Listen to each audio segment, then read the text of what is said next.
अपने पसंदीदा शो के फुल एपिसोड देखने के लिए अभी डाउनलोड करें दंगल प्ले ऐप।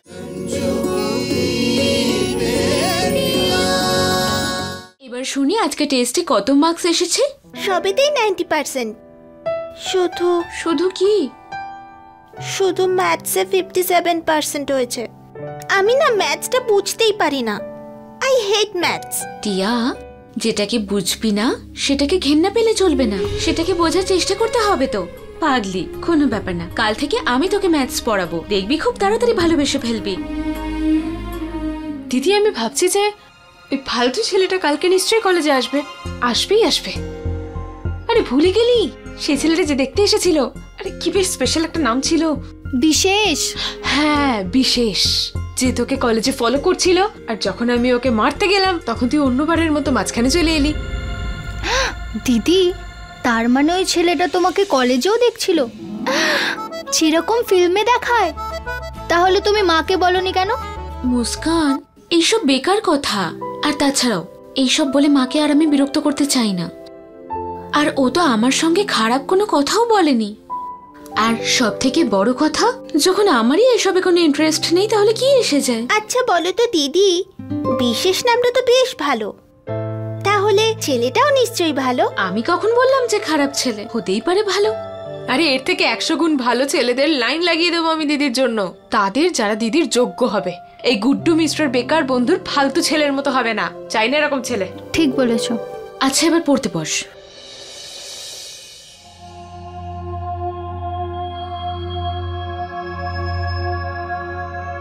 আমরা রঞ্জু মিশ্রার মেয়ে হয়ে গর্বিত।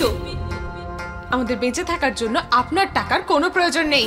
আপনি আপনার এই সম্পত্তি নিন আর আমাদেরকে আমাদের মতো ছেড়ে দিন। আমাদের মা বাবা দুজনেই আমাদের মা, না আমরা কাউকে চিনি আর না আমরা কাউকে চিনতে চাই। ওনার মুখটা তো আমি আজ পর্যন্ত দেখিনি, তাই উনি আমার কাছে অপরিচিত। আর মা বলে যে অপরিচিতদের সাথে কথা বলা উচিত নয়।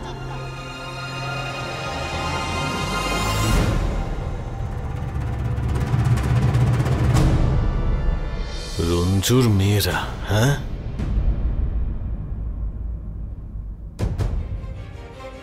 কথায় বলে যে জন্ম দেয় তার থেকে বেশি অধিকার যে পালন করে।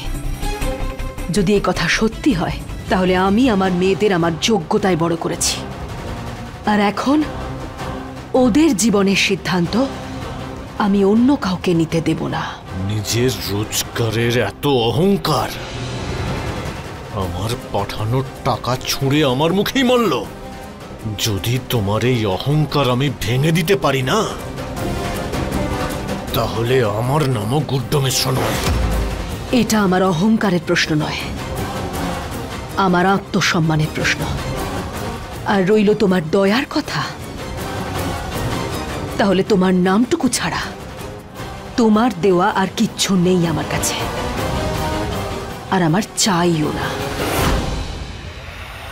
সোনা বাবু, এরকম অন্ধকার করে কেন বসে আছো?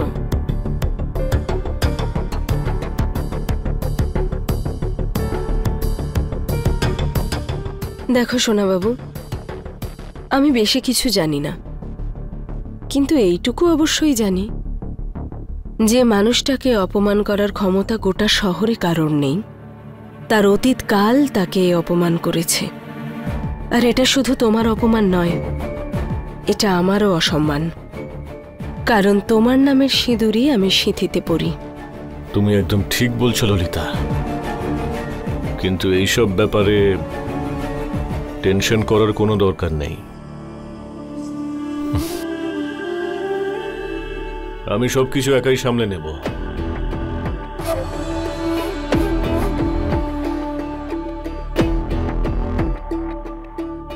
দেখো গুড্ডু, আমি সুখে দুঃখে সব সময় তোমার পাশে থাকার প্রতিজ্ঞা করে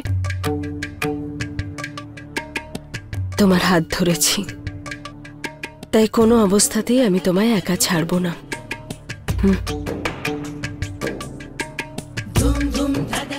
গুড্ডু, দেখো আমি তোমায় পরিষ্কার বলছি, এই ব্যাপারটার মধ্যে তোমার বেশি ঢোকার দরকার নেই। আর আমি তোমায় কথা দিচ্ছি যে তোমার অতীতে যাই ঘটে থাকুক না কেন, তার জন্য আমি তোমার বর্তমানকে নষ্ট হতে দেব না। আর যদি ওই অন্য মহিলার কথা বলো, ওকে আমি বুঝে নেব। ললিতা দেবী, তুমি এই ব্যাপারটা নিয়ে একটু সোনা বেশি বাবু, তুমি আমাকে কথা দাও যে তুমি তোমার অতীতকালের দিকে ফিরেও তাকাবে না, আর ওর সাথে কোনো সম্পর্কও রাখবে না।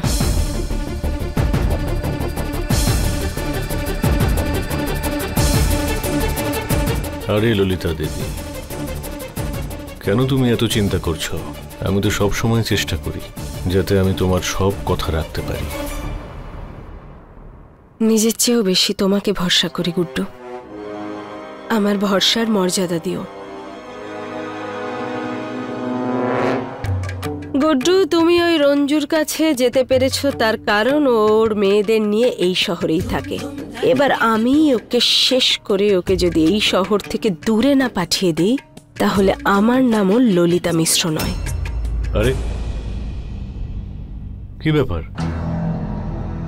কিচ্ছু না, আমার ওপর ভরসা রাখো।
আজকের এত অশান্তির মধ্যে কারোর মাথায় এটা আসেনি যে আমার শালুর মনে কতটা কষ্ট হয়েছে যখন ওকে খারাপ খারাপ প্রশ্ন করা হচ্ছিল। মা, তোমার জামাটা একটু হাঁটু পর্যন্ত তোলো তো।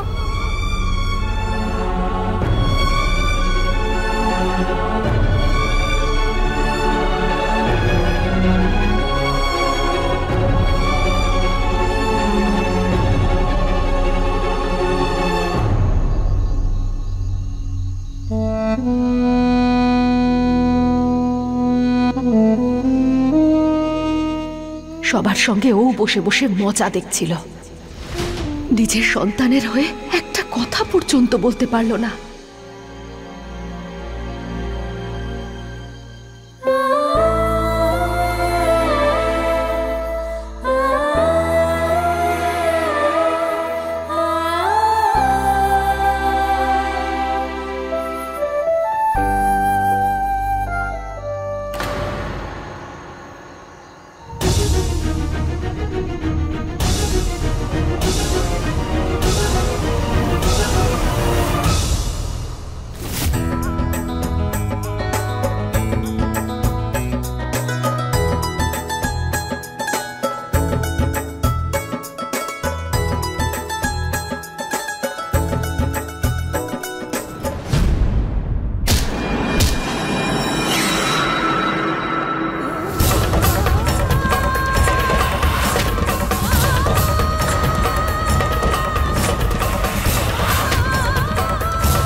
আরে গুড্ডু, গুড্ডু,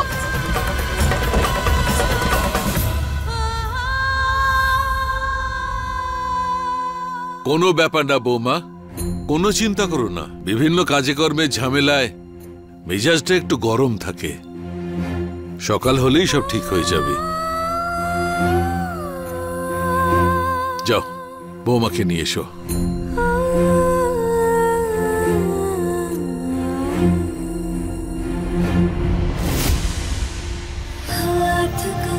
सफर में यूं छूटा प्यार प्यार का ये रास्ता